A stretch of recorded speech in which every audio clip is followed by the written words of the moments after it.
अच्छा, मुझे आज एक व्यक्ति मिला, मैंने उससे कहा 500 या 1000 की एसआईपी कर ले, तो कहता है यार 500 1000 की एसआईपी से क्या होता है। मैंने कहा भैया 500 1000 एसआईपी से कम 30-35 साल में 1.5 से 2 करोड़ रुपए इकट्ठा होता। तो कहता है यार 30-35 साल किसने देखे। तो फिर मैंने उससे दूसरी तरह से क्वेश्चन पूछा, अच्छा तेरे बच्चे हैं? मैंने बोला हाँ। तेरी शादी में कितना पैसा लगा? उसने कहा 10 से 12 लाख रुपए लगे। अच्छा, तेरी बच्चा अभी 1 साल का है तो 20-25 साल बाद कितना पैसा लगेगा? 30-40 लाख रुपए। तो मैंने कहा तू रहेगा उस टाइम, देखेगा? अरे क्यों नहीं रहूंगा, मेरे पिताजी ने अच्छे से मेरी शादी में एंजॉय करा, मैं भी करूंगा, तो पैसा कहाँ से लाएगा? हो जाएगा सब, कोई दिक्कत नहीं। अच्छा, जब तेरे बेटे की बात आई तो तेरे को उम्मीद है तू रहेगा। जब मैंने कहा 500 1000 की एसआईपी कर ले, तो तू कहता रहे 30-35 साल किसने देखे, रहे या नहीं रहे।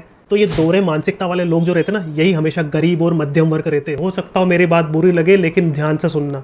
ये वो लोग रहते हैं जो जीवन भर घर की ईएमआई, कार की ईएमआई, मोबाइल की ईएमआई, और उसके बाद एजुकेशन लोन, और उसके बाद वो जो लोन बच्चे को ही थोप देते कि बेटा नौकरी करो और मैंने लोन दिला दिया अब तू वो भर। डी मार्ट से किराना लाना है उसमें कंजूसी, घर वाली पैसे मांग रहे उसमें कंजूसी, बच्चे पैसे मांग रहे उसमें कंजूसी। और अच्छा, ये वो लोग होते हैं तो कम से कम 500 1000 2000 रुपए की महीने की दारू, सिगरेट, नॉनवेज, पार्टी, घूमना फिरना दोस्तों के साथ, इनमें उड़ा देंगे, लेकिन दूसरी चीजों के लिए पैसा नहीं। और संपत्ति के नाम पे सिर्फ इनके पास एलआईसी की छोटी मोटी पॉलिसी, और उसके बाद कुछ एफडी, और दहेज में दिया हुआ घर वाली का कुछ सोना, और ज्यादा से ज्यादा बाप का दिया हुआ घर। इसके अलावा कुछ भी नहीं होता है। हो सकता है मेरी बात आपको बुरी लगे, लेकिन ये सत्य है। ये हमारे आसपास बहुत सारे लोग हैं, और यही वो लोग हमेशा गरीब और मध्यम वर्ग लेते हैं, क्योंकि इनकी साइकोलॉजी यही रहती है। अगर आपको जीवन पलटना है तो आपकी सैलरी का 15% पैसा इन्वेस्ट करना ही होगा। अगर आप 10,000 रुपए महीना कमाते हैं तो 1500 रुपए इन्वेस्ट करना है। 20,000 कमाते हैं तो 3,000 करते हैं। जो भी महीने का कमाए कम से कम 15% इन्वेस्ट करें। एक बात ध्यान रख लीजिए, गरीबी में पैदा हुए चलेगा, लेकिन मरना गरीबी में नहीं है। समय बदल चुका है, आपको भी बदलना पड़ेगा। ये एलआईसी, एफडी, सोने खरीदने का समय नहीं है। इन्वेस्ट करना पड़ेगा एप्रिशिएटिंग एसेट क्लास में। अगर आप अच्छा इन्वेस्टमेंट करना चाहते हो तो नीचे नंबर दे रहे हैं, इस पे आप व्हाट्सएप कर सकते हैं। और हाँ, इस चैनल को फॉलो जरूर करें।